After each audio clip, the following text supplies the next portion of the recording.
This is Johnny Wrestling, Johnny Gargano, and you are listening to Shootin' Poop. The following podcast is brought to you by the Johners Podcasting Network, found exclusively at WrestlingWithJohners.com. Ladies and gentlemen, this is the episode 55.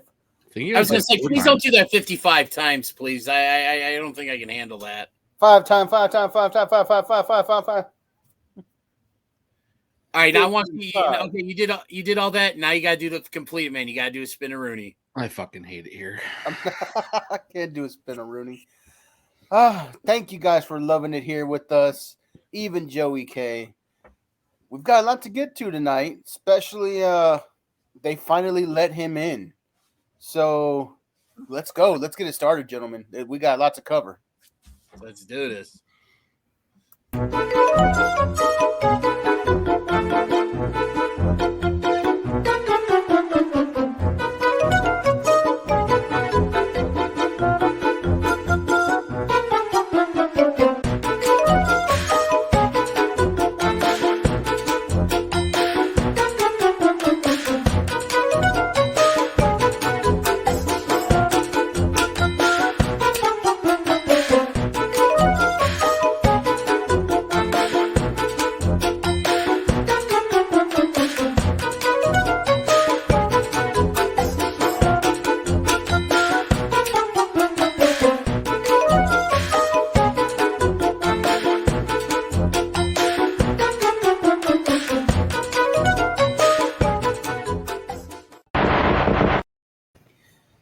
Why is it that I could never figure out how this show is going to go?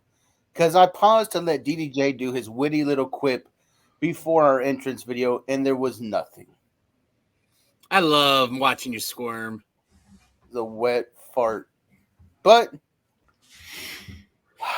if you want, okay, wait. If you want a little witty comment or a little word of advice, here it is. A little bit of peek behind the curtain. We were actually going to record last night.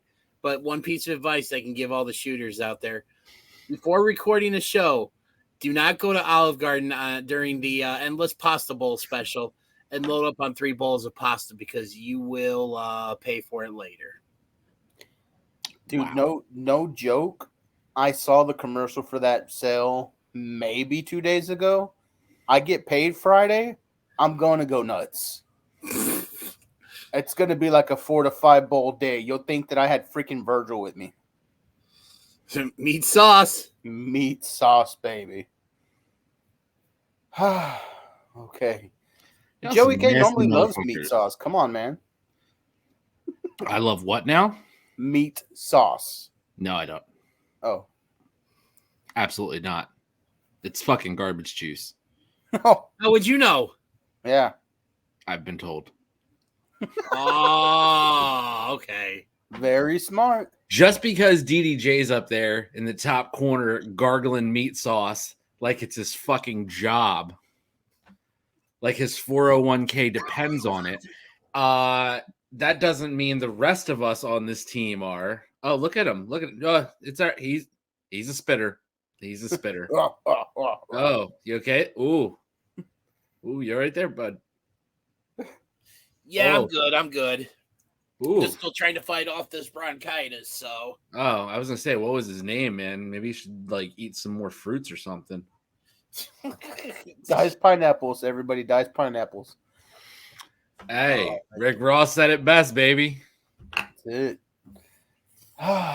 Gentlemen, we have a lot of wrestling to kind of cover, and a lot of it happened tonight, the night that we're recording. So, Yeah, we're talking like the best stuff happened probably about 25 minutes ago. you know what? Let's just jump into that first because I want to hit the statistic I just saw online. What's that? Let's hit into WWE Extreme Rules, which actually felt like an Extreme Rules pay-per-view and Yes. not just the gimmicky Extreme Rules. It wasn't just using the name. Yeah. And it was in Philadelphia. Nobody lost an eye. True. But I mean, it was in Philly. The crowd, man, the crowd. I'm gonna watch it back on mute. Some of these matches that I really enjoyed and see how it was. But that fucking Philly crowd gave energy nonstop from bell to bell tonight, and they made it an experience. Speaking Now- of Philly crowds, Hold on, before you even go there, a month or so ago, you two were ranting on about the best fucking wrestling cities. Do we recall this conversation? I recall. Vaguely. It's Chicago. Oh, it's whatever. Fuck all that. I said Philly is one of the top, if not the best wrestling fucking cities. Tell me, listening to that fucking show, tell me I'm wrong. Yeah, Philly came out to play tonight. They did. They do. They usually do for the big shows. I'll give them props. That crowd was hot throughout the show. Those crowds, not even big shows. I was at NXT in 2015. The very first NXT tour in 2015 that they did, and god damn, those crowds were like unreal. Mhm. Absolutely unreal. It's at the Tower Theater in Philly. So a small concert hall venue. It was like balcony seating and a stage, and then there was the stage had the ring coming off of it, and then there was some seating on the back of the stage. You know, if you've seen any wrestling shows that have some setups like that. And holy shit, that crowd was absolutely batshit crazy for NXT that night. Every show I've ever been to in Philly has been wild. Whether it's a small venue show at the 2300 with Ring of Honor, or if it's, you know, a mid-level show like AEW Dynamite's the Lee Core Center, all the way up to the Wells Fargo Center for a pay-per-view or Raw or SmackDown. I mean, it's fucking bananas. Those crowds always come out. I just have to throw that in there because you guys were dicks a couple weeks ago. All right. Oh, so, wait. Hey, this is with the perfect case of the pot calling the kettle black. Why you have to bring race into it? What the fuck, dude? Shut up. You're muted down there. I can't even fucking hear you, you goof. Stop farting and muting your mic. You just tell them to stop farting. Look here. All pots matter. I don't care what y'all say. But yeah, and respect to the Philly crowd, man. They killed it tonight. Philly crowds get shit on, but they really do. They bring it. I mean, Chicago is a huge city. Philly is a huge city. The Garden used to be, but it's not anymore. You know, It used to be a big thing to go to the Garden, and now even Madison Square, not Madison Square Garden, damn it. What's that other one out there? What are we talking? Where the Brooklyn? Yeah, Barclays. Barclays, yeah, okay. Barclays. Yeah. Hell yeah. But man, I mean, I don't know if the crowd was just hot or if it was hot because of what they got tonight, what they expected all night long. But let's dig into the show, guys. I mean, for roughly, what was it? A 3.5 hour show, maybe a little longer. About 3.5, I think, is a good estimate. Good guesstimate. There was maybe only one match that was a stinker, two if you stretch it. But I think the one match that you're referring to is probably the one that I think most of us thought was probably going to be the low on the totem pole. But it wasn't even an absolute fucking disaster. It was. No, it wasn't. Yeah. Was it a bathroom break? Yeah, but it was a solid bathroom break. I would think about nothing like a solid bathroom break. I would think about holding my piss for it. I wouldn't mind coming back to watch the last half.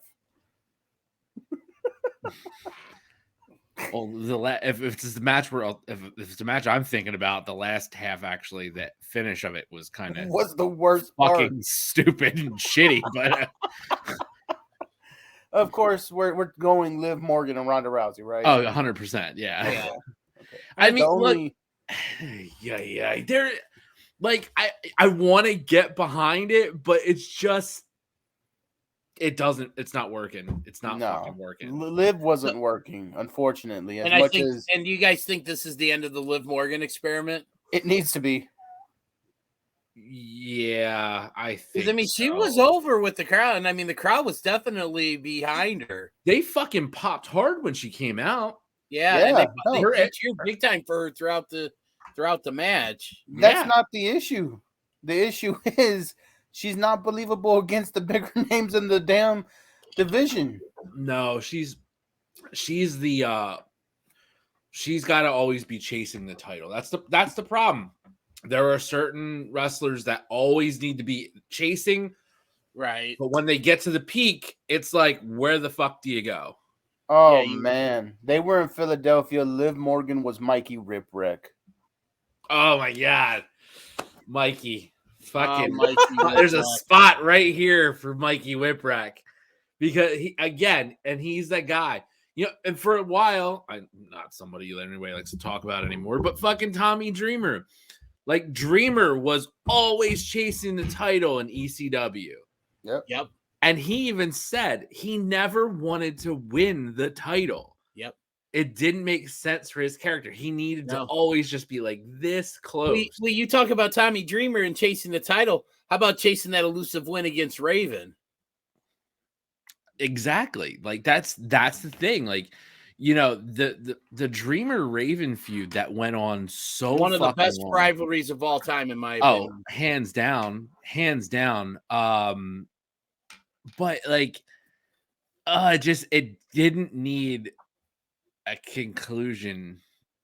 Dreamer always should have been chasing. That's what made it. That's what made it Yeah. special. He was gonna, but there's guys like that, and you know, and going back, Liv Morgan is that character. Like, it's hard to believe like she's the champ and defending the title. She needs to have those finishes that are just like, you know, quick roll ups, schoolboys, catching somebody out of the blue, like reversing somebody's finish into a small package. Like, that's the kind of wins she needs because that's the character she is. She's not going to go out there and be Bianca Belair and hit like that fucking KOD, like a double KOD on two women. Like, that's not Liv Morgan. So give Liv the strength that she has. Let her do the fucking small finishes and keep just squeaking by and getting by, but holding on to that title. But it's hard when you go up against somebody like Ronda, where you know, like, oh, Ronda would really beat the fucking brakes off of her probably. So it's hard to believe, you know, have that suspension there. Right. Yeah, and they put on a good match. You know what I'm saying? It wasn't terrible. It wasn't dog shit, but it just for the night, it didn't stack up. That entrance, that first match, guys, the opener. They say you set your tone with the opening match. Whew.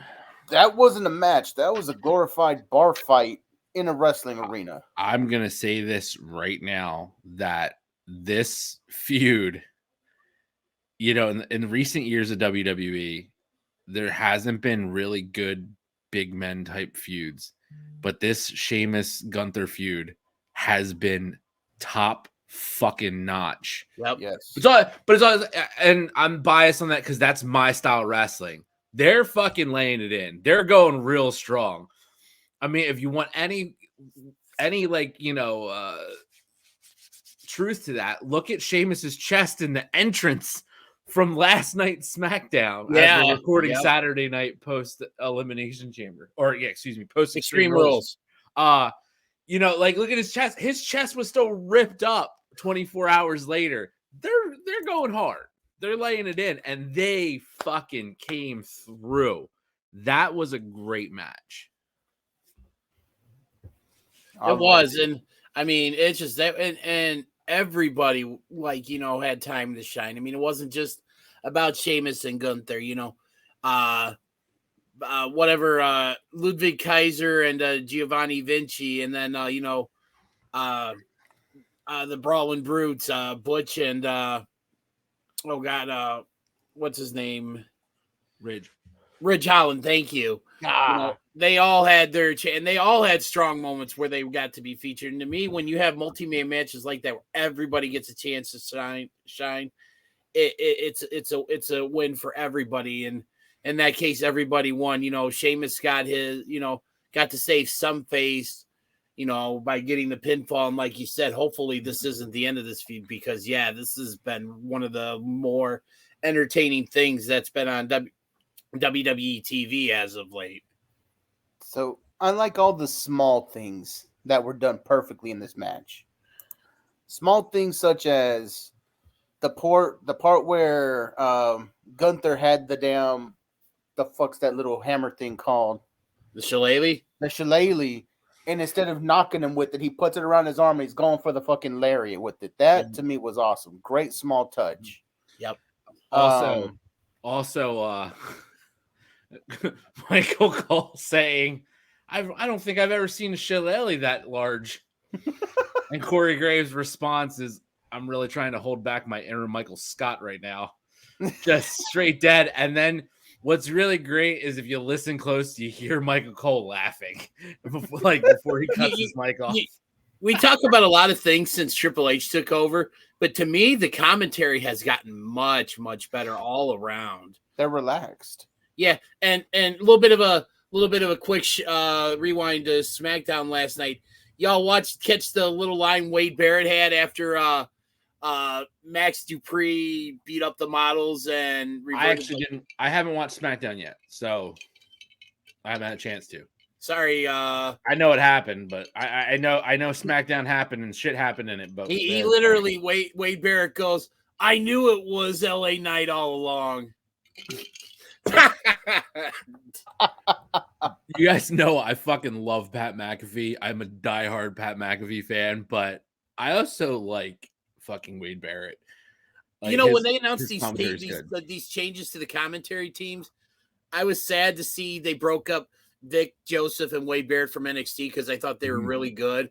But then when I saw that it was going to be Wade Barrett and Michael Cole, I was really excited because I think they're going to do very well together.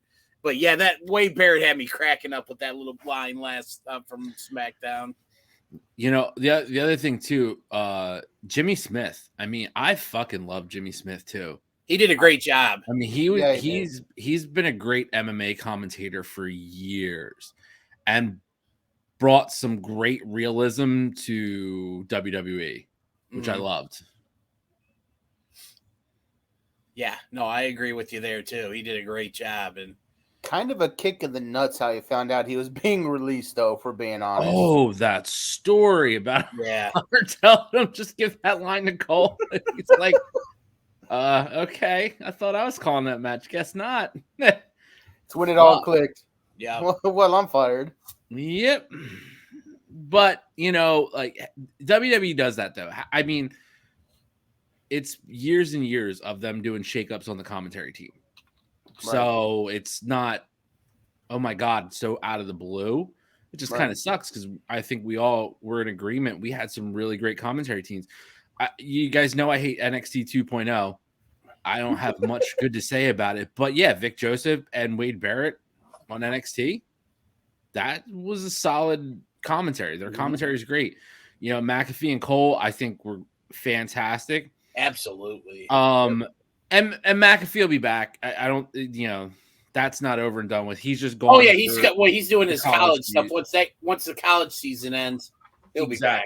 He'll be back because he's too over with the crowd to not come back. Yeah. And then, but I thought Jimmy Smith was really great.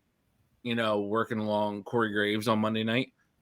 Yep. So, we'll see how the new crews do. Yeah, I mean, and I thought Cole and Graves were really good. But yeah, like you said, it goes back to the fact that they don't have anyone screaming in their ear, and they definitely sound more relaxed and stuff. And yes, and that so. But makes Extreme Rules moving on after Liv Morgan and Ronda Rousey, of course. We didn't mention the winners. Let's get to it real quick. Sheamus's group, Sheamus and the Brutes, took over Imperium. Ronda Rousey and new champion beat Liv Morgan with the modified arm crank. Who knows? And Liv did not tap. She passed out. She passed out, yeah, and she woke up smiling all creepily. But who knows? Maybe that's her thing. Just choked a little too long. Hey. Yeah.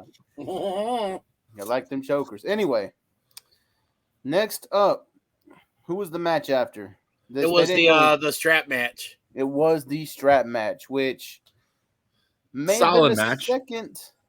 Yes, it may have been the second time that I saw a strap match and was like, I would have started the match like this. You have Karrion Kross, you have Drew McIntyre, and Scarlett in something that I could only, say that was get the lotion because, oh my God, it was amazing. But the opening of this Speaking match. of which, are you all clean and sanitary now, Jovan? Oh, I'm way good now. We're way He's been past slapping the ham for like the last 45 fucking minutes about her. Jesus fucking Christ. It's Damn his right. it's his lock screen wallpaper on his cell phone. It will be. Anyway. 6 to 12, man. No 6 to 12 elbows. Anyway, with the start of the match, man, Karrion Kross not getting into the strap and unleashing just some rage on the fucking McIntyre. To me, it's why is that not done more in strap matches? Because the match doesn't officially start until you put that damn strap on. I would give the guy hell just like Kross did, and then get into the strap when he's weakened. I like the match, but I'm a Karrion Kross fan. What about you guys? I liked it too. Like you said, that's a really good take on the fact that your analysis on how the match started, and I like that too. I'm a big Karrion Kross fan as well, and I'm glad to see that he won. I think it was definitely the right move to make. What happened? Fuck yeah, Phillies closed them out in 2 games, baby. 2-game sweep. 2-0 tonight. We're going on to the NLDS. Fuck now they got yeah. the Dodgers next, right? No. We get the Braves. Okay. I think we get the Braves. Okay. But congratulations to your Phillies. Pour some out to Albert Pujols. He didn't deserve to be in the playoffs anyways. He already got his, flowers and records and go off and retire. He didn't need to be there. Go Phillies. Let's see what they do next. Fuck yeah. Yeah. But going back to the strap match, it was brutal. I mean, you knew it was those guys were going to really lay into each other, and they definitely did. And, and of course, Scarlett factored into the decision as well with the mace or whatever they were saying that it was and stuff. But I liked it for what it was. It was a good match. And I feel like somebody at WWE has been listening to our show. Because I keep saying these things like a few episodes ago we said this, or a few episodes ago we said that. But once again, a few episodes spoke about like managers and not having that manager or valet role really be other than somebody who's just standing there at ringside doing nothing. The way they started this match, Kross refuses, and then he tosses it outside to Scarlett, who pulls on it to get McIntyre's attention, and then Kross attacks. Anytime a woman pulls on it, you're gonna get the man's attention. If she pulls on anything, she could like fucking pull my earlobe, and you're gonna have my attention. But no, the truth is, what a great use of having your valet / manager outside. That's something we don't see anymore. Who the fuck is listening to us that is taking the shit we're saying and be like, oh, that's a fucking good idea. Let's use that. Because we get paid whoever that person is, we want our royalty checks. That's right. I'll hey, hit me in the DMs. I'll send you my address, man. You can FedEx my WWE paycheck right over to this motherfucker, because I'll gladly accept it. But I mean, solid match. I mean, it's a gimmick match. Yeah, gimmick strap match, whatever. 2 hard-hitting dudes. It worked out good. Not like, we weren't fucking rewriting wrestling history tonight with it, but, solid match for what it was. It was meat slapping meat with the strap. Yeah. We were tenderizing. Yep. All right. Karrion Kross, of course, goes over what DDJ just said. Scarlett pulling the interference, pulling out the high-grade pepper spray in the eyes. Very good win for the Killer Kross. Next, maybe one of my... Oh, God. There were so many damn matches that were match of the night or could have been match of the night or show stealers. I think up until this point of the night, this was my favorite match of the night. You have Bianca Belair going against the Control herself, Bayley, in a ladders match, the first ever ladders match for the women's title. Yep. Freaking amazing. I thoroughly enjoyed it. The spots they had pulled off with the ladders, very well timed, very well placed for the ladies. A couple of big spots for Bianca to really show her muscle. As far as it would go for a women's ladder match, I think they pulled it off very well. It was the greatest women's ladder match for a title I've ever seen. Mark. It's the only one.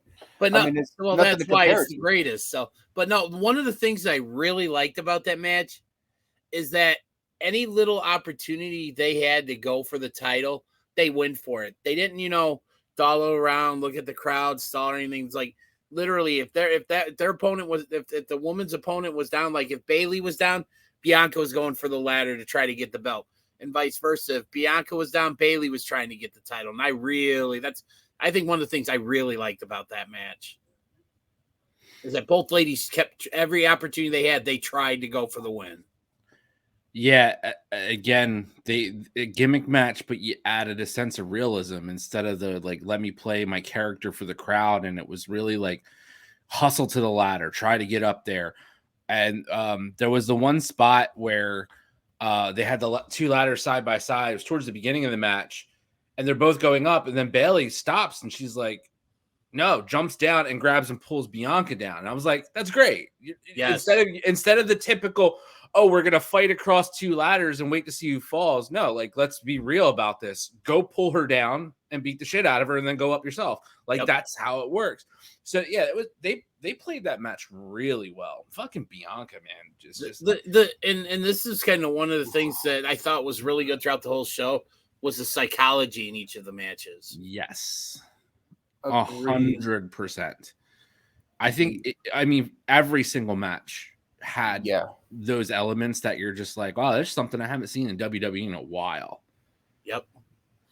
This premium live event, PLEs is what they want to be now. They're not pay-per-views, they're premium live events. Mm-hmm. I like how they have if you're watching this on Peacock right before it plays, they still have that little pay-per-view disclaimer about if you're illegally broadcasting it and stuff. I still like how they have that on there. Pay $10 a month for this bullshit. It's not illegally streamed. But anyway, the match itself, greatness. Bianca had a couple of opportunities to show why she is the best, the strongest. That was the freaking fastest. KOD. When I'm not going off the ESTs, but what was it? Io Sky and freaking Dakota Kai taking that big bump.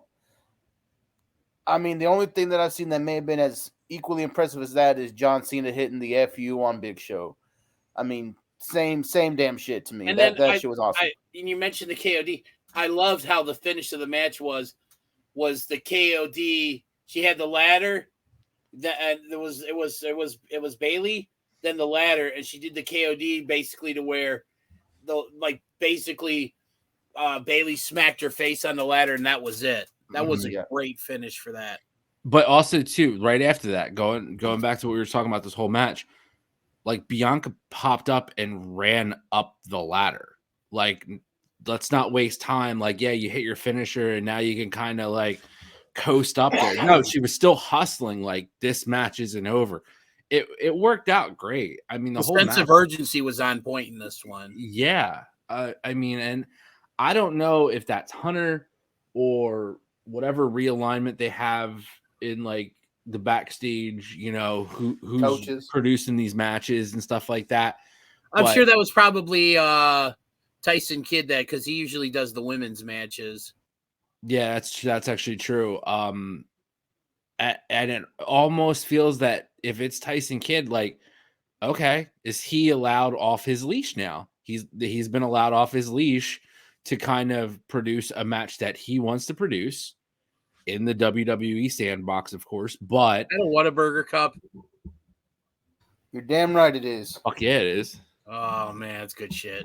Oh, dude, It's amazing. that'll get me 6 to 12. I'm not even kidding.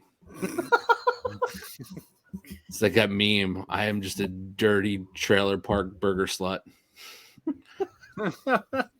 Yeah. Learn something new every day. Yep. There you go. Bianca Belair for the win. Still women's champion for the Raw brand. Amazing match. The next match, which, man, was this Edge going against Finn Balor in the I Quit match. They named a lot of good I Quit matches. Of course, me and my Mark self was waiting for them to say The Rock and Mankind. But Greatest I Quit match ever was Magnum TA versus Tully Blanchard in the cage. greatest I Quit match ever was, no, I'm just joking. I don't have anything to beat it. Yeah.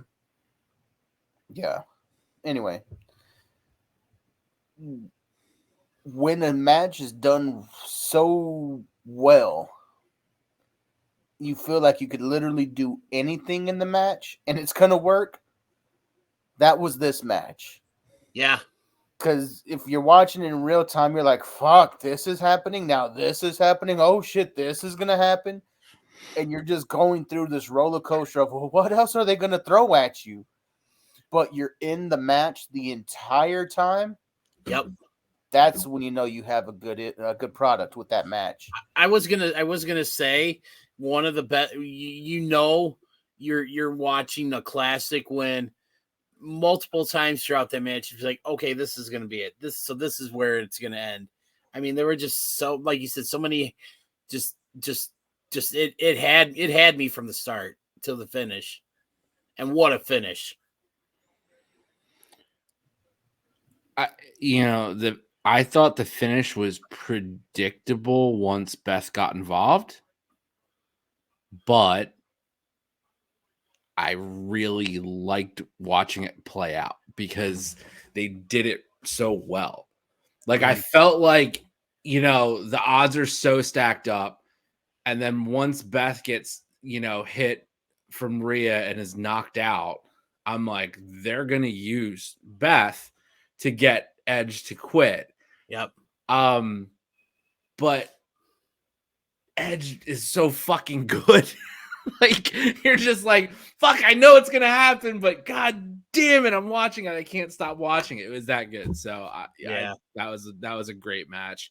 And also, man, I shit on Judgment Day so fucking much. And they turned the fucking corner and like rebuilt Judgment Day. And now you're like, fuck, okay, like we need something else to stop Judgment Day because they're looking that dominant at this point. I remember when they did the whole thing with Finn joining Judgment Day and then them dropping Edge. I'm thinking, and then like the next couple weeks, Judgment Day's on. They're on main event, and I'm thinking, God, how could they have screwed this up?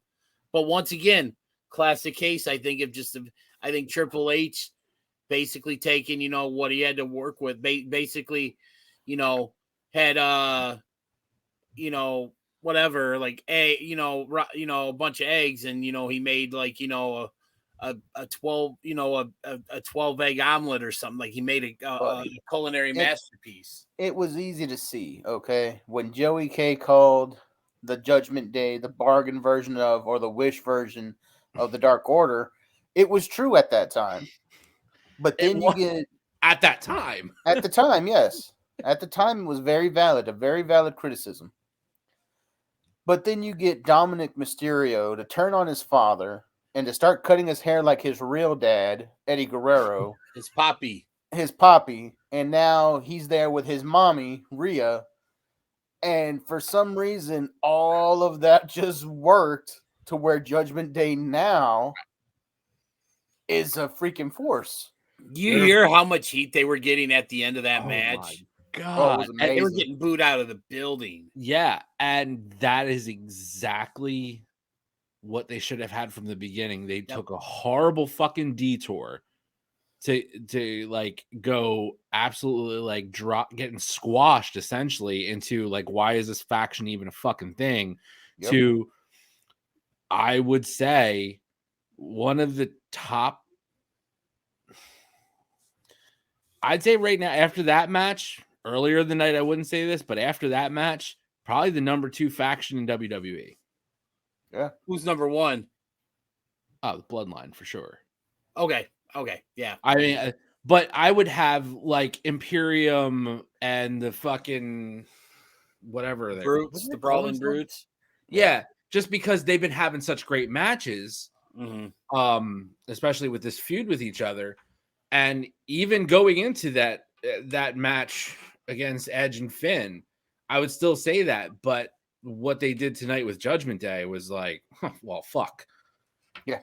You know, they're the other top faction in WWE right now. And we also talk about, where it seems like we're going back, especially, within the WWE, with this, all these different factions, because in addition to the ones you just mentioned, you got Hit Row, you have Legado del Fantasma, who just showed up on the main roster with Zelina Vega as their female representation. I've said this once, and I'll say it a million times. I will sacrifice chickens, goats, small children to Zelina Vega. Wow. You wouldn't get any closer to her than you already are, even if you did all that. She'd probably look at you and probably say, that freak. Nah, she'd have that security guard who was bent over backwards tonight on his chair. That's so bad. In your With fucking that way. security guard, Edge comes on and it knocks him out of his seat, dude. It's like fucking Mass Transit 2.0 sitting there in his seat. I was gonna message you guys that in the group chat too when that happened. I was like, nah, I'm saving that line for the show. Fuck it. Shout out to Mass Transit. Rest in peace, bro. Even though fucking New Jack almost killed you. The day turned out to be the Mass diabetes. Transit So who fell out fucking of knew? his show. Anyway, shout out diabetes there. Dude, I don't know. Like, I just, yeah, there's some good upcoming factions in WWE, but Judgment Day went from something really good to absolute dog shit and back to something really good. And that's a fucking miracle in itself. Because typically once you're buried on main roster television, it's hard to get back to, it's hard to get relevant again. Yeah, you're talking about probably splitting the faction up and rebranding a couple people out of it to get, back in favor. And they pulled it off in a matter of fucking, I mean, how many months? Maybe 1, 2. 1 to 2 at most. Yeah. Like, I mean, basically for me, my tip with Judgment Day, once they got Dominic, that's kind of was like their when they started making their way back up, working their way up to where they are now. I think Dominic was kind of that first. Yeah. They got an interesting story. They got a really interesting story. Yeah. It's the younger guys, even though Finn is not a younger guy, he looks like a younger guy. He does not age. He's not significantly younger than Edge or Ray at this point, but you got like the younger guys against the old veterans, probably on their, well, not probably, most likely on their last runs at this point. And that's a storyline that happens so often. We've seen it 1,000,001 times in professional wrestling. But the Dominic thing really, like, oh, there's something you don't see. The son turns, like, the shoot son turns on his father in storyline. You're like, fuck. All right. Really laid into Ray tonight, too. Yeah, okay. So when he did the fucking stomps on the outside, I was like, first of all, I was like, oh, somebody's been watching AEW on his off days. Also, he kicked his fucking head in. Dude, after about the third one, that shit got real stiff. And I was like, oh, fuck, stop that. Like, he put a fucking heel in Ray's fucking jaw. I mean, did you guys catch that? Go back and watch it again. and he caught Ray a couple times on him. That was him But at the talking same about time, fuck your trash day. Ray's an old school guy too. Like, probably like, oh shit, you're my kid, but you probably got a receipt coming too, bro. Like, That's for the time you sent me to my room without my dessert. yeah. Oh, I mean, fuck, dude. Like, he laid in some shots on Ray, but also makes sense in the storyline. You know, it looked aggressive. It looked real fucking snug. So I like it. I like where they're going Judgment Day. Overall, I think that they turn the corner again, and I'm excited about it. Yeah. Fantastic. If you guys couldn't figure it out between all of our ramblings on the match, Judgment Day took the win. Balor took the win. I was trying not to say Devitt, but Virgil. Balor took the win. Hell of a match. Next. Was it the main event? Your main event. See, that's the thing. All these matches were good long matches. That was another weird thing about the night. All the matches really had time to breathe. Right. And it didn't hit me until we were in the main event that I was like, oh, this is the main event. Yeah. There is no fucking title match tonight. You know what it felt like? It felt like a takeover show. It like did. the way that the takeover shows are structured. This is what this just popped in my head when you were talking about how all the matches had time to breathe. This felt like like I was watching an NXT takeover special. Oh yeah, I agree. So the main event comes on. We get a nice little video package again of Seth Rollins shit talking the ultimate bro, Matt Riddle. Basically, the only thing you needed to see was, Rollins saying, your own kids know you're a fucking loser. I'm going to fuck you up. They're playing all this while they're taking the ropes off the ring. Yep. So they can bring down the freaking fight pit from hell. I like the fact that they got their normal entrances. Yep. I absolutely love Seth Rollins' nod to RVD. Yes, that was great. Fantastic. Started the match when they're waiting for the damn thing to come down. Oh, and Daniel Cormier brings legitimacy to the fight pit. And I thought he did a really good job in the match. He was a good unbiased ref. He got into both the faces of both guys and was like, don't fuck with me. I legitimately can fuck you up. And he didn't make the match about himself. He did what he was supposed to do. He inserted himself in the right spots. Yes. But he's all like, here's the thing though. DC is an absolute wrestling fan. Yeah.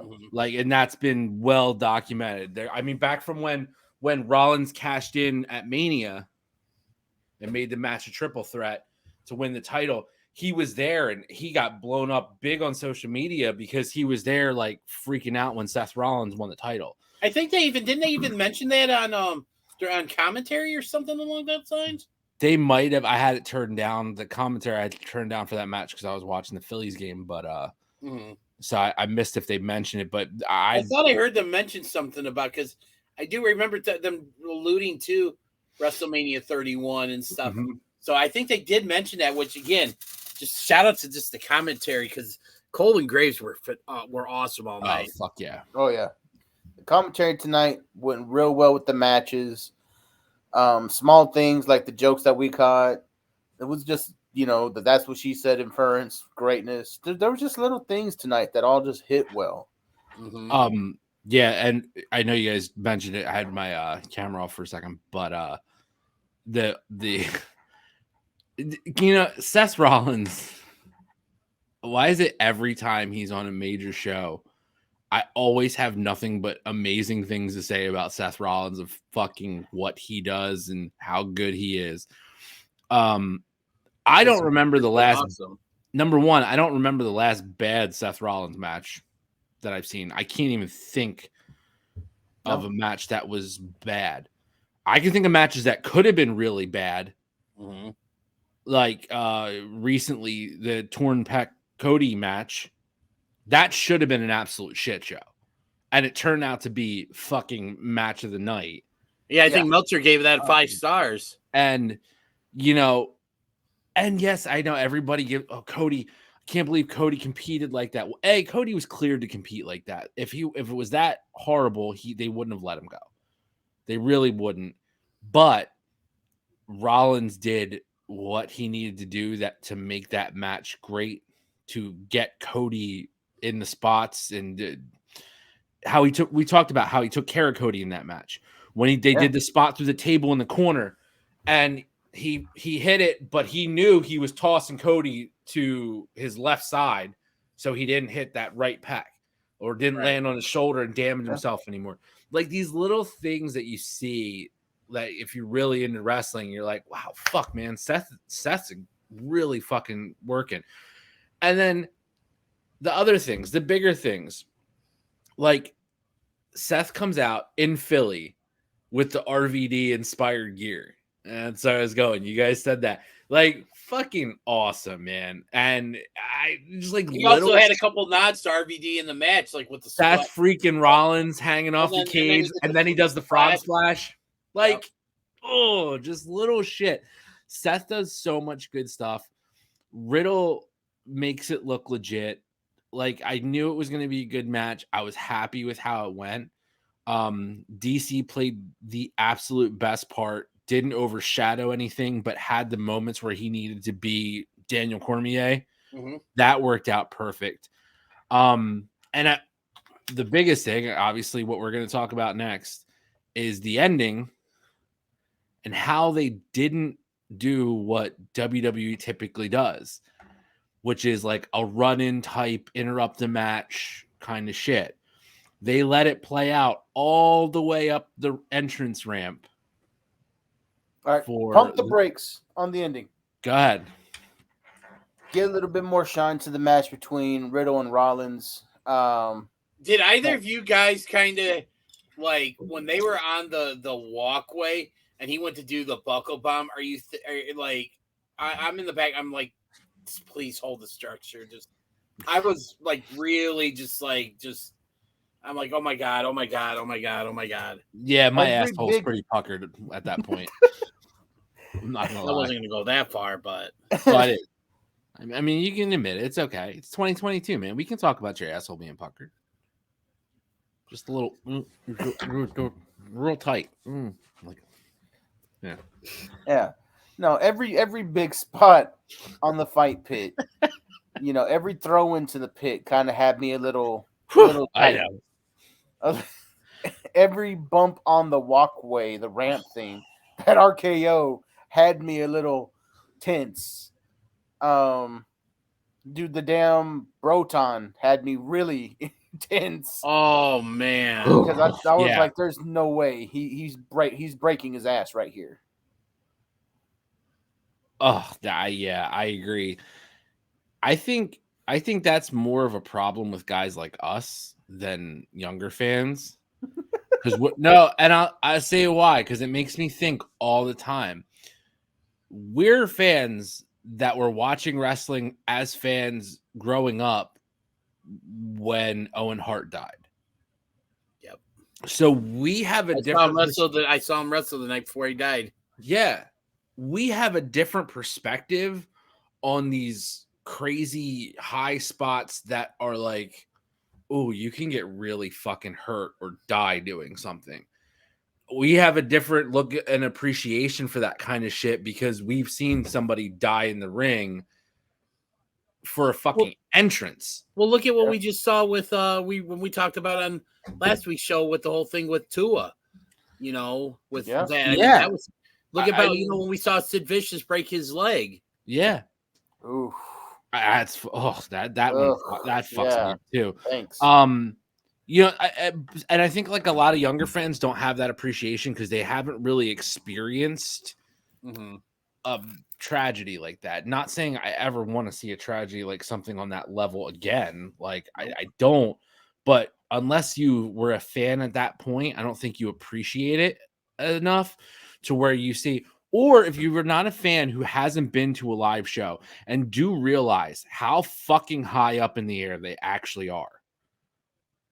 Or how It hard had to those be mats like actually 20, are. 25 feet or something like that. Yeah, I mean, if you're gauging like from that platform, it was easily like if you go from the top platform down to the floor, it's got to be over 20 feet. At least, yeah. And you land wrong, and that's lights out for you. That's a wrap. So Or lights out for the other guy if you land on them wrong. yeah, Yeah. we're talking major injury or worse. So if you haven't been to a show and at least been ringside to even understand how high the ring is, how high the top rope is, and then add another 5 to 10 feet on top of that, like it fucking goes. Like, and you're like, yeah. oh shit, like that's some sketchy territory. It's And you're 20 minutes into the match, you're sweaty, and the spot where Riddle did, and he grabbed the fucking chain and swung around it on the inside of the ring. oh yeah, when he was Ripper like did. doing the choke with the chain or whatever on the top of the Yeah, and Riddle grabbed it and swung around, but he swung on the inside where it's open instead of the outside around the platform. And like even that, I'm like, you're 20 minutes in, man. You're kind of pumped. The crowd's been going. I'm sure he's starting to gas a little bit, at least. I mean, I know Riddle's in great shape, but like still, he's probably gassing a little bit. He's definitely, he doesn't wear gloves. He doesn't have tape on his hands. That shit could go south. That's a little scary. So I don't know. Those matches scare me a little bit, but I think overall that match was great. But that Showtime kick off the cage. I like that too. yes. Oh, and they called it immediately too. Mhm. Shades of Benson Henderson. Yeah, I love it. yeah. Well, I think Court Graves said Benson Henderson, eat your heart out, or something like that. Something like that, yeah. It was good because you're presenting it like an MMA fight. They had Ariel Helwani do the entire pre-interview, The narration of the vignette before the video. Yeah. And then you have DC in there, legit dual light heavyweight and heavyweight UFC champion. You have Only Matt person Riddle. who Everybody couldn't do knows was Riddle's in cocaine. the UFC, Like it just adds like these little things. So I'm like doing that spot worked perfect, especially for a guy like Riddle who can do shit like that. Yeah. Legitimately. So that was a good match, man. I Solid show. Can't say it was better than Clash at the Castle, but it's the second WWE pay-per-view I've watched in a row. It was Premium a worthy live follow-up to Clash Fuck you, Castle. pay-per-view. Premium live event. Whatever.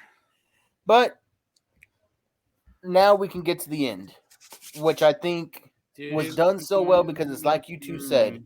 They didn't interrupt the main event. They didn't interrupt the show. Hell, it looked like we were going off air, and I was already talking shit to everybody. Like, you marks, you thought they were going to have a big reveal tonight. And then the lights go off. Yep. Take it away.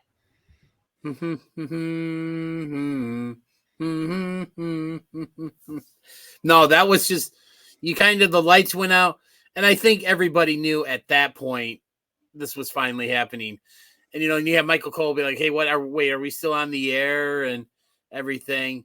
And then this like the light, everybody had their phone and flashlights on, and then next thing you know, the music started playing, and that's when it's like everybody's like, oh my God, this is happening.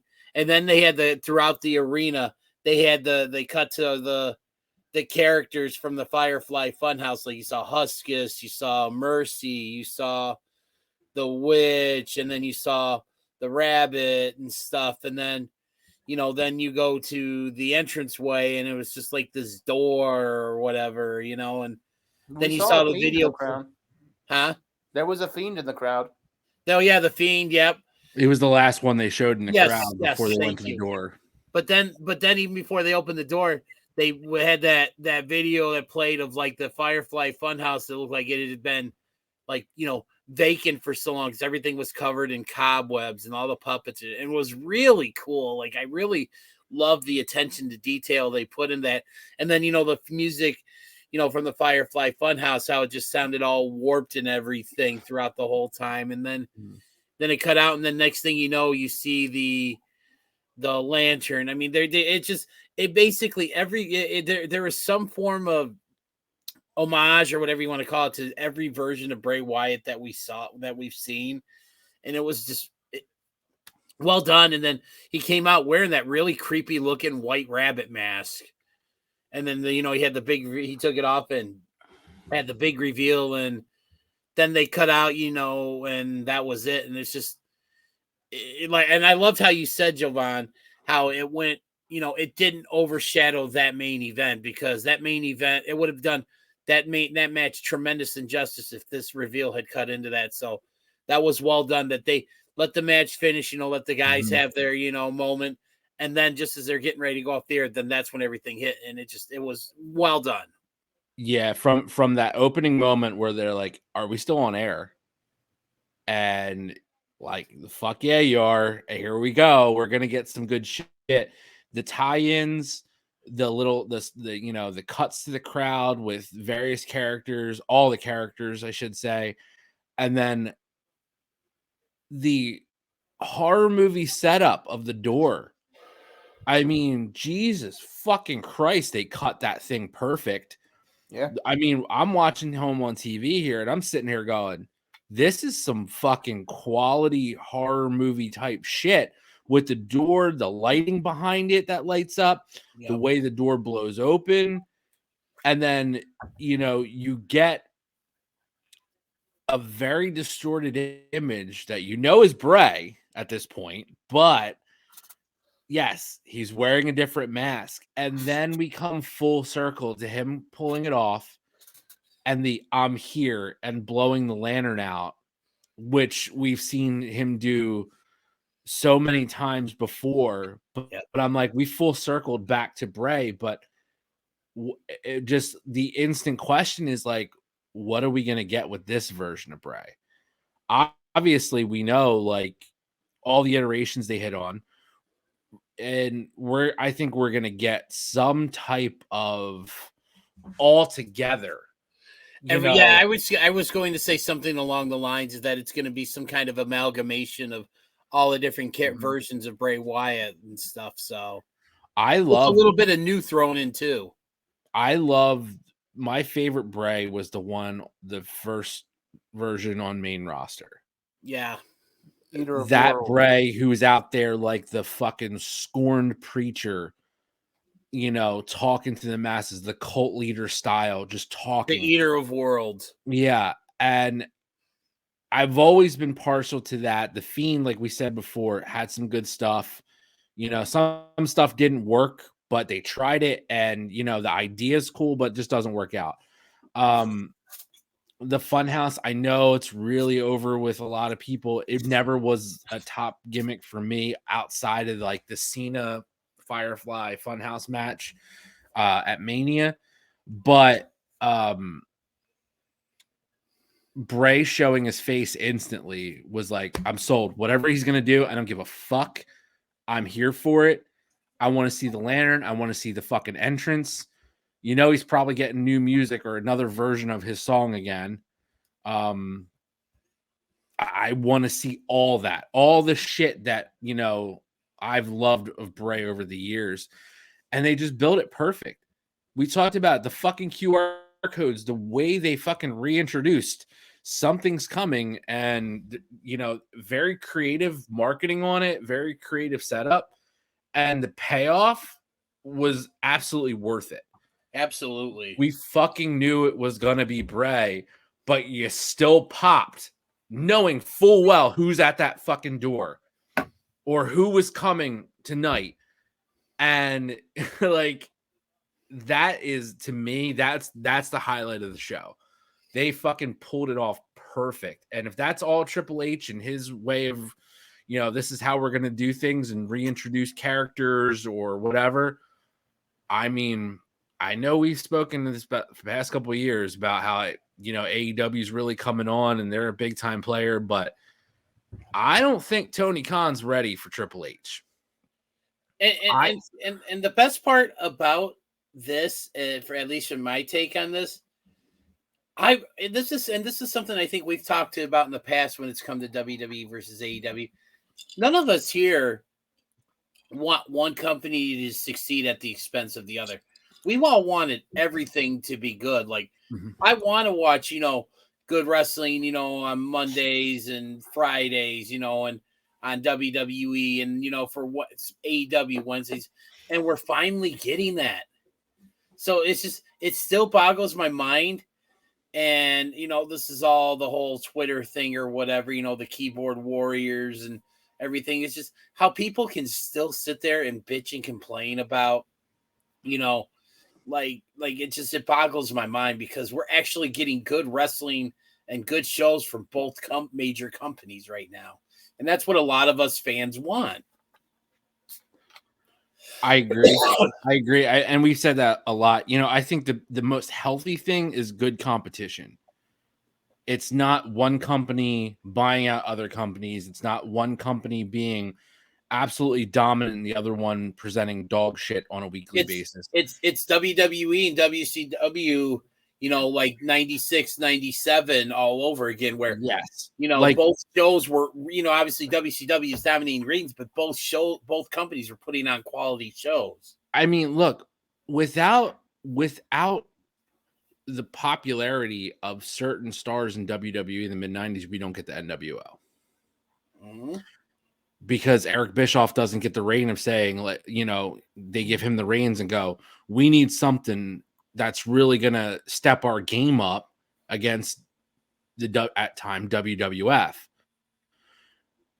Vice versa. We don't get The Rock and Stone Cold,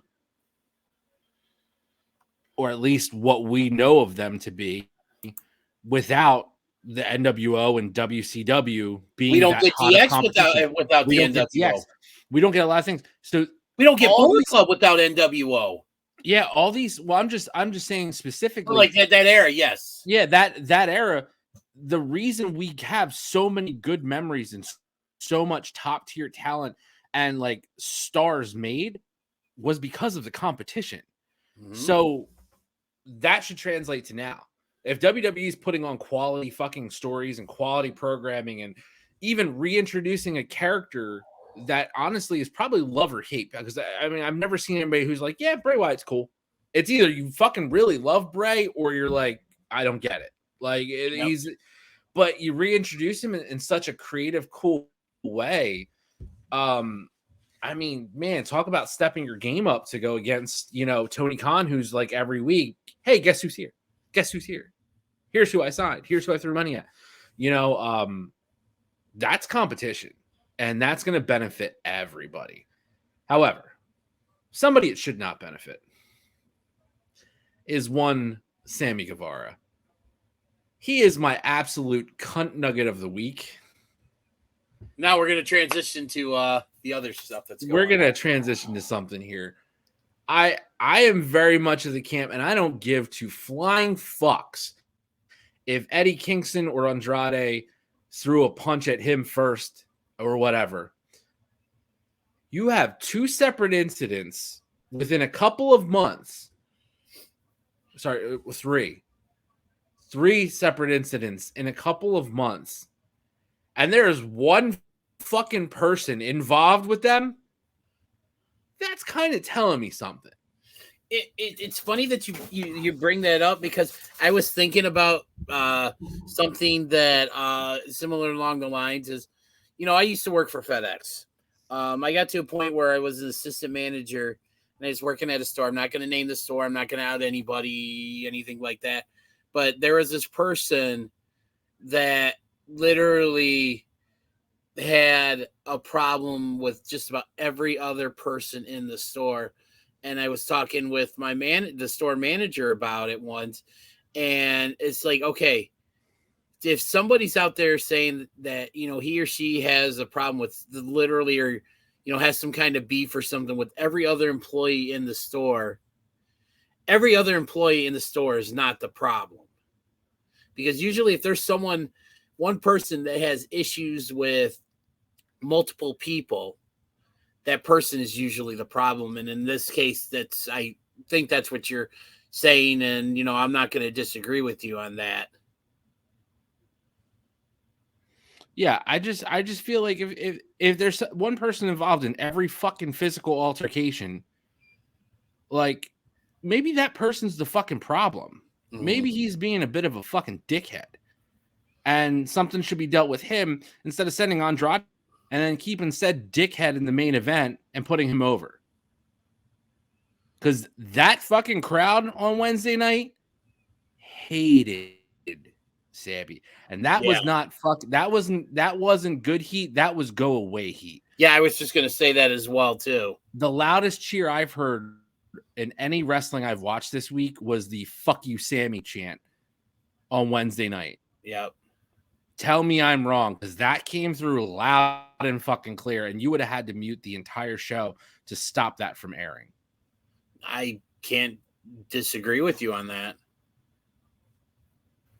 Yeah, it's a crazy thing, right? We've seen there's certain individuals that management's willing to maybe turn a blind eye on. The first thing, the Sasha Banks thing with him back in the beginning, bit of a red flag. Then you have the Eddie Kingston incident, another red flag. Now you have the Andrade incident, another red flag. And then also not to mention the shit that, I mean, and obviously I'm not going to act like I know what really went on, because I'm sure there's probably more to the story. But the stuff that went on, like after he got engaged to his one girlfriend, then 2 months later he's with Ty Conti. Yeah, the dude is a walking red flag. I get it. He's young. He does the crazy flips. He might be, a lot of people are thinking that's the future of the company. He's one of the 4 pillars. But the guy's a walking red flag. 100%. You need to reevaluate if that's who you want to hitch your wagon to, Tony Khan. Maybe well, Tony Khan needs to, again, he really needs to put his foot down and really, instead of being, the wrestler, he really needs to be the boss. He doesn't need to be the fan or the friend. He needs to be the boss and say, listen, this shit ain't going to happen anymore under my watch. It's the second time in a month we've had this same conversation. From the all-out brawl to this bullshit with Sammy and Andrade now. The thing was with this brawl that just happened, literally they were warned because they were exchanging, barbs, shot jabs at each other on Twitter. The shit on Twitter was, but even then there was like, okay, you guys aren't going to do anything. Like nothing better happened. And the next thing you know, boom, something happens. Don't you guys fight, but you're both coming here tonight. Instead of letting them come to the arena, pulling them aside individually, and like, you need to squash this shit. Yeah. Hey, let me ask you this. When's the last time that you heard of this shit happen in WWE? It's what Wrestlers Court took care of back in the day. Mm-hmm. And even now, the post-Wrestler Court the last time I can remember something like that was back in 97 with Brett and Sean, when Sean walked out on the company, like right, in the summer of 97. Mm-hmm. But here's the thing on that though, too. No, I would say the last fight that we know of publicly would be when Brett hit Vince after the screw job. Post that, Jericho got into one with with Brock. Yeah, Brock. After he busted with that Brock. Yeah. He cracked his head open. Well, Brock's a different animal though. That like I will put a fucking asterisk next to that one, because I wouldn't go at that beast, but Jericho's got some nuts. Hey, you could talk shit about Jericho if you want, and I know I'm up and down with him. I'm still a fan, but like, goddamn, homeboy's got a fucking pair of hairy clackers hanging down there. Because if you look at Brock Lesnar and be like, "Hey man, fuck you," like, what's coming. It's coming. Yeah. So good luck on that. But yeah, fuck. I mean, you don't. But the point is, you don't really hear this shit in WWE. Wrestlers Court back in the day. Nowadays, everybody kind of squashes their shit. And, for Vince's time there, he really kept reins on it, kept it under control. And I don't think that's going to change under Hunter. I think the workplace environment's significantly happier at this point. There's less NDAs. Yeah, there's less NDAs. Yeah. And Talent actually get to do what they fucking should have been hired to do in the first place. So there's that. So everybody seems not wearing a gladiator helmet anymore. Yeah, looking like the fucking Gimp from Pulp Fiction. Gimp sleeping, Zed. We'll go wake him up. Okay. So everybody's generally happier, yeah, but dude, twice in a month? In a fucking month? And the second time was after they had a talent meeting. They had a fucking talent meeting. Hire a fucking human resource department. Make an example of somebody and fire them. It needs to be Sammy. Because the moment that Sammy had his first issue and they said, okay, we have this working relationship with Impact. We're going to send Sammy over there. And Sammy, allegedly, because we don't know 110% how it happened, but Sammy was so against the idea that he would rather just fucking sit it out and wait for everyone to forget what he said. And he fucking went home. Yeah. That's a major red flag. This guy he's not for the company. No. And yet the company keeps trying to back him. He needs to be gone soon. In the ring, what Sammy can do, he's very talented. Hands down, I enjoy watching him perform. And that's what the biggest shame in all of this is that you're talking wasted talent. It is. And that is a real shame. I mean, think of how many great AEW matches that Sammy has had in the past 3 years. Yep. Yeah. But what do we talk about? We talk about him him pulling out on Impact. We talk about him getting into a fight with Kingston. We talk about him getting into a fight with Andrade. We talk about him saying he would fucking, sexually assault Sasha Banks. Like, come on, dude. Like, that's 4 incidents of something. Yeah. Like, when do we say enough's enough, Tony? Like, I mean, come on, man. You got to make an example of somebody. And you know what the shit part is? Tony's going to make an example out of the people that don't need to be made an example out of. I don't know the whole story. Don't know the whole story. And we don't know everything that's still falling out from All Out. But, I just don't think the right decisions are going to be made when it comes to that. Instead of sitting grown fucking men down and saying, stop acting like fucking children because you're fucking up my money now. Yep. That's what Tony Khan needs to do. He needs to actually be a businessman and go, you're fucking with my money. If you fuck with my money, you're out. And that's it. Because they're fucking with his money. Yep.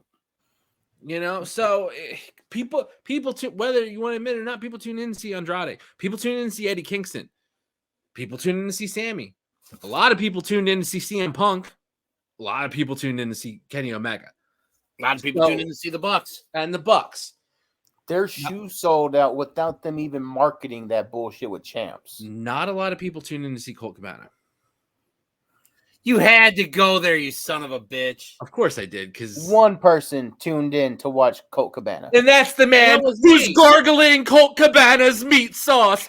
Oh, looks like your fucking teeth are melting, DDJ. Oh, shit. Shout out Andrew Dice Clay on that one. Anyway, it's true. Like, they got to really fucking, pull the ship together here. Real quick. Oh, you spit. You, Joey K. Hey. Oh. Hey. Anyway, that's some bullshit though. Like, AEW has a great product.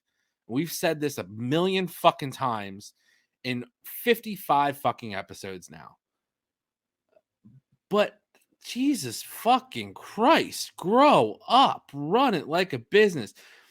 The kids can't run the fucking asylum. Look what it did to WCW. Exactly. You let the inmates run the asylum, and this is what you get. Yep. You get WCW 2.0. Positive steps were made with the brand new information broke out that one Jon Moxley signed a 5-year contract extension with AEW, which includes coaching and mentoring now being part of his roles. He's going to be that locker room leader. Seems like he's the guy that always steps up. Moxley saying, hey, this is my home. I think that's a good first step. What do we think on Mox's extension? I fucking love it. I've been on a big Mox kick as of late. He's just been winning me over, and I hear stuff like this, and it just makes me an even bigger fan of his. I think it's a phenomenal move. I think it goes to show that when it comes to AEW, Mox is the franchise. Mox is the face of that company. He's the workhorse. He's Tony's go-to guy. And you know what? All the power to him. And I love this 1,000%. I agree. I know you guys gave me shit for me saying, oh, transitional championship. That's all fucking character story-wise. In reality, dude, Mox is a fucking just juggernaut for AEW. Yep. He's part of the older guard at this point. Not gonna lie there. He's getting up there in years. I think honestly he signed a 5-year deal because I think this is where he's gonna end his run. I don't think he has any plans of going anywhere else other than AEW, and most likely will finish out his career there. Mm-hmm.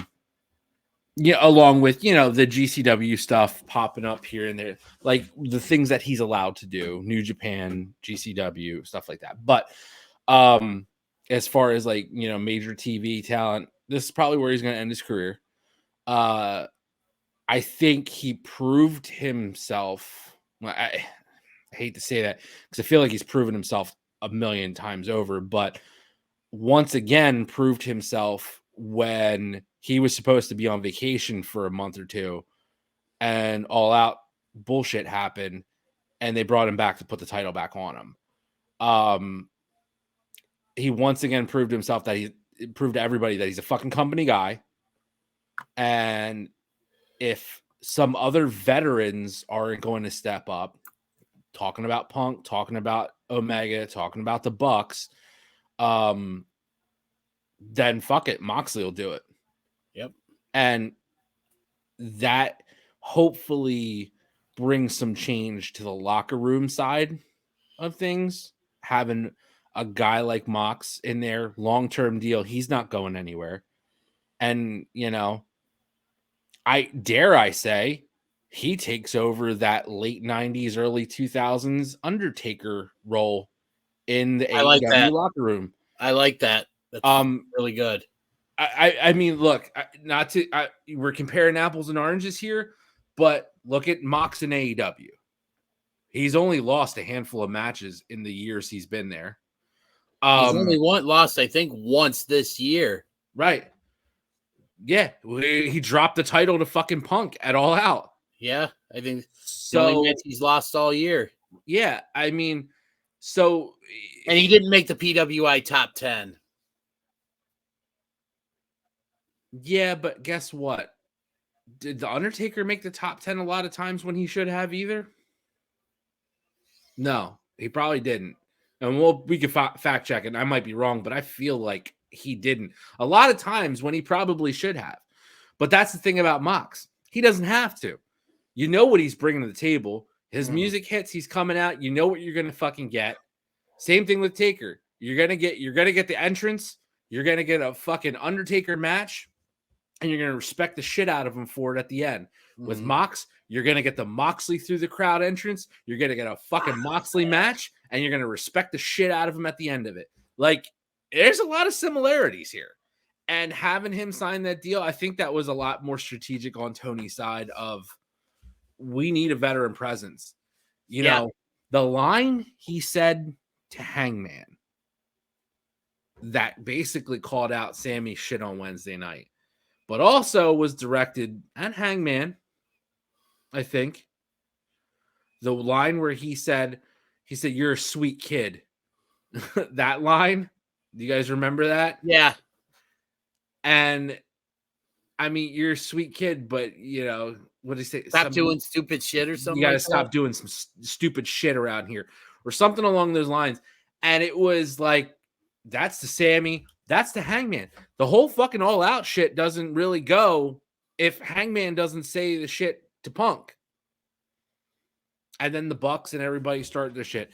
And, even Meltzer has come out. Did you guys see that? Meltzer feels bad about saying and pretty much fueling the fire of the whole Punk Cabana thing.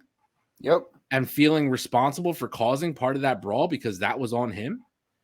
Of course, and that's obvious where he's getting that information from. So he put that shit out on Twitter, and I was like, oof, well, that answers some questions. You know, Hangman says some bullshit. The Bucks, Punk goes back at him. The Bucks go back to Meltzer and bring up the Colt Cabana shit, and we get a shitstorm from All Out. Like, everybody's fucking at fault for that, but... Gentlemen, John Moxley ranked number 12 this year in the top 500. He should have been in the fucking top 10. Absolutely. Yeah, barely outside the 10. Gresham was 10, though. Yes, he was. He was in the top 10. And I'll take that as a win. I'll take that dub right there. So you touched on it a second ago. Of course, John Moxley also, one of his rare losses happened this weekend when he faced the heartbeat of GCW, the one and only Nick fucking Gage. Title versus his career. There's no way you let Nick Gage retire yet. He's the only GCW guy who's actually on a contract. So we kind of knew he was dropping this belt, but Nick Gage does go over John Moxley. Real quick, guys, give me a quick wrap. What are your thoughts? Right call. We got Jovan and I got to see Nick Gage in person a few weeks ago at the Art of the War Games the night before All Out, and just the pop he got, and it was so just unreal, and just getting a chance to meet and talk to him after the show and just realize how humble a guy he really was, and just really was one of those things where it's just like you having that experience, and then you just like, this guy deserves everything he gets, and it's great to see him with the title and stuff. And I mean, like we were talking earlier, this may have been before we started recording. I mean, you knew Mox had to drop the title eventually and stuff, and it makes sense because Nick Gage is GCW. That's their guy.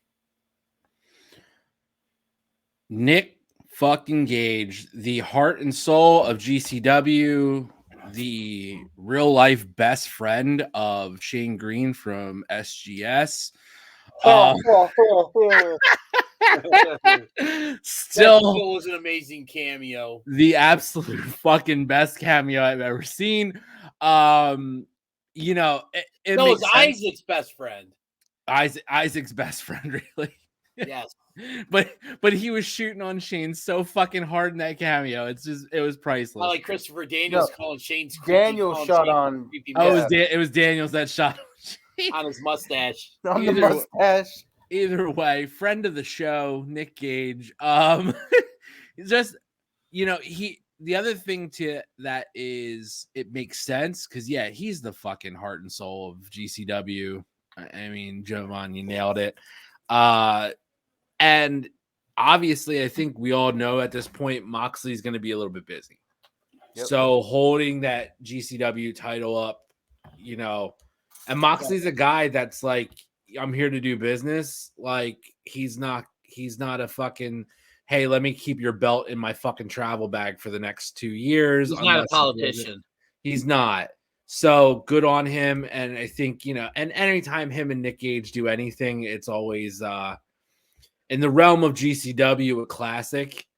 Probably not in the mainstream for what they do unless you're a real GCW fan. But it is good. I like having Nick Gage back as the champ again. It's good for business for GCW. I hope they close out the year strong, man. GCW's had a hell of a fucking year. Mm-hmm. They had a hell of a year last year, and they had a hell of a year so far this year. Yep. I mean, fuck, dude. Like, I would say probably like my indie promotion of the fucking year so far. Oh, no doubt. Yeah. I mean, we talk WWE, we talk AEW, we talk New Japan, we talk Impact occasionally. But GCW is always that outlier for what they do. But God damn it, man. When they put on a fucking show that you can actually watch on Fight TV, fucking broadcasting. When whenever it's not delayed and you missed half the fucking card you paid for, it's a quality card. Yep. The part I'm so you get happy to you got it fucking out. see, let me tell you, the part you get to see is a quality fucking show. Put the mic down. Mic drop. Guys, we're coming up on an hour and a half here. Let's do what I want to call our finishing segment for the night. After this, we'll wrap up and tell everybody good night. This is rapid fire. One last thing you want to say. Give your last thoughts. Make it nice. Make it quick. Maybe not more than 2 minutes. DDJ, what's going to be your rapid fire? What's your final thought? Two quick things, actually. One, rest in peace to we lost Sarah Lee, who won the most recent Tough Enough contest. She's married to Wesley Blake, who was part of the Forgotten Sons with Steve Macklin and the other guy. She leaves behind 3 kids. Shout out to the wrestling community for coming together for the family and raising, I think, something along the lines. Now they're like almost at $100,000 or something like that they've raised for that. But Shout the main out thing, Khan for dropping $10,000 in that GoFundMe too. Good Yes. on him for that. I know I shit on him a lot for stuff, but he's a stand-up dude. right? And then the other thing I just want to plug is we recently sponsored Joey K's sister with her last major fight. Shooting Shit's actually going to be sponsoring the main event of this show here. It's called ChicagoLand Championship Wrestling: The Return. It's run by my good friend John Bullard. He's doing his first show in roughly about a year and a half. He shut down just due to COVID and had to restructure some things. His show that actually will be dropping probably when this episode drops later this afternoon, which I will be at. We will be sponsoring the main event, which features New Japan superstar Yuya Uemura going to go up against Paragon, who is an amazing talent and stuff. So definitely be on the lookout for that one. Eventually it'll hit Fight TV, Amazon Prime, and that. So that's what I got. Right on. Joey K. Shout out to the best fucking heel in the business right now, MJF. You make me watch AEW, and I can't fucking get enough. The kid, I'm calling it right now, he's going to be the biggest star in professional wrestling in 2023. I don't give a fuck what else is going on. His comeback at All Out to what he does on the mic, he looks in phenomenal fucking shape. He doesn't have bad matches.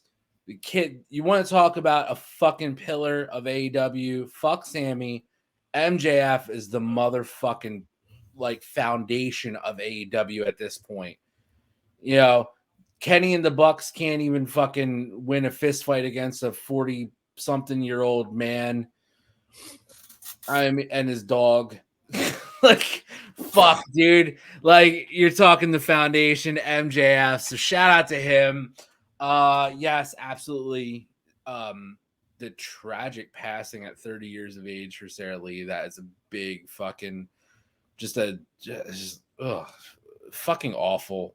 Fucking awful. I met Wesley Blake at actually NXT 2015 tour. I was in Philly the day after, and a lot of NXT guys were there at Reading Terminal getting food, just seeing sights and stuff like that. Because they had another show that night. They did a Wednesday night show and a Thursday night show. I was at the Wednesday night show the first night, and I got a great picture of him. He and I met him. They had it was Blake and Murphy had a great match against, I want to say it was Enzo and Cass that night. I think it was the opening match too, and it was Blake and Murphy with Alexa Bliss. It was, they fucking just tore it down for a tag team match. So it's just so sad. 3 kids to leave behind, right? Am I right in that? They have it's 3 young kids, and all I think under the age of 6. I mean, it's fucking terrible. Another tragic loss in the pro wrestling world. And last but certainly not fucking least, just to segue away from all the dark and sad things, shout out to your wild card winners, the Philadelphia Phillies. wearing my fucking fanatic headband here. Phillies hat, ready to go. Got the Braves coming Hey, up since in we're the talking about- NLDS October 11th. Let's Since we're talking about- go. Since we're talking about Philadelphia mascots, shout out to Gritty. Gritty for fucking stomping the Miz in his dick for his 42nd birthday. Shout out Gritty, the ugliest, fucking creepiest mascot in all of sports, but he's my fucking guy. I ride with him. He seems like one of the dickheads from Delco, like, yo, dickhead, we're going to Flyers game, cuzzy. Like that kind of shit. Like, but he's cool as fuck because he's got the googly eyes. So I'm all right with him. I ride with that fucking creep. So shout out for him for getting a stomp in. And then one more Philly team to stomp on another set of Cardinals this weekend. And I'm gonna be good when my Birds go 5-0 tomorrow out in Arizona. All right, Jovan, what do you got? Fuck you, Scottsdale. Wow. Should have let him go on last. Shit. Yeah, follow that. I Go know, Birds. right? You know what? I got it. I believe in the hot one. I believe in the hot one. I don't believe in Scott D'Amore anymore. Oof. How you bring Bully Ray in to win the Call Your Shot is a just complete slap in the face of anybody who has tried to tell people to watch Impact Wrestling for you to pull that bullshit. This whole year, Scott's been really booking horribly. Worst booker of the year by far, fucking runaway. Worst booker of the year with an absolute amazing roster of talent still. What the fuck? I don't know how he managed to mess the roster up, the booking decisions up this bad. But Jesus, you have Joe Hendry. Why is Joe not having a major part of the show? I mean, you bring him in, the guy's money, and Bully Ray. Bully Ray's bad, his bad takes and bad choice of words at times aside, that's still a bad decision. I don't care if he was a TNA classic or whatever you want to call him because he was there for a little bit. He's got a cup of tea everywhere. So, I mean, shit, I guess he could pop up wherever he feels. But ultimately, bad move. I do want to highlight some good stuff. So we're going to step away from Impact. Just like Joey K said, man, GCW tearing it up right now. Having a hell of a year. I think far and wide, there's no one coming close to them for Indie Show of the Year. Their Japan run was amazing. There was a lot of good stuff. I heard that the Japan nights, both nights were packed, sold out shows. And if you watch any of them, the crowd was into it. And for a Japan crowd to really get into it, it's amazing because we're used to just seeing this. But this one was a GCW crowd in Japan, so that was really awesome to see.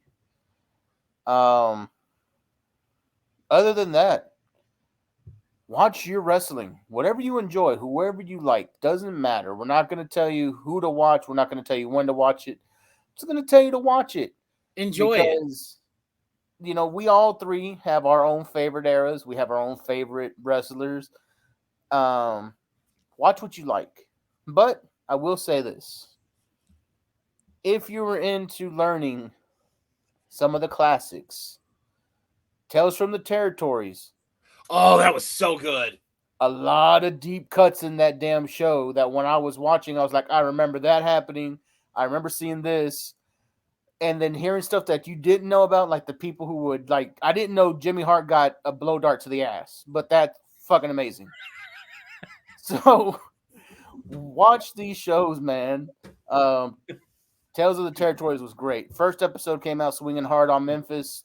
Think they're continuing with Memphis and Andy Kaufman. Again, they're going to be this upcoming episode as well. Give it a watch. It's some good shit. I got one more thing before you take us home. Well, you know what? I'm glad Max Dupree is dead. Welcome back, L.A. Knight. About Wow. fucking time. Yes. Wow. Also, the revamped one Raw 2.0. Also, the one dude who's actually excited about that. But go ahead. Damn right I am. A whole new load of meat sauce to gargle, buddy. Hi-yo!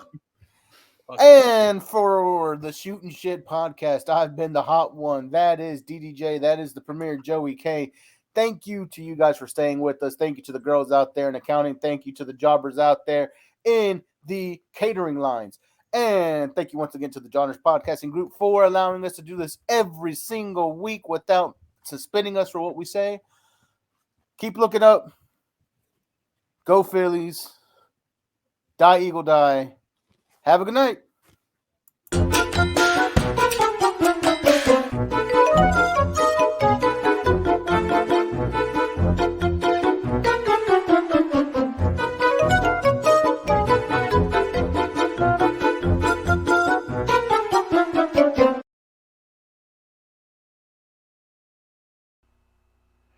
Do not forget to hit the like and subscribe button. Follow the show on Twitter at SHOOTINSHT, and thanks for listening.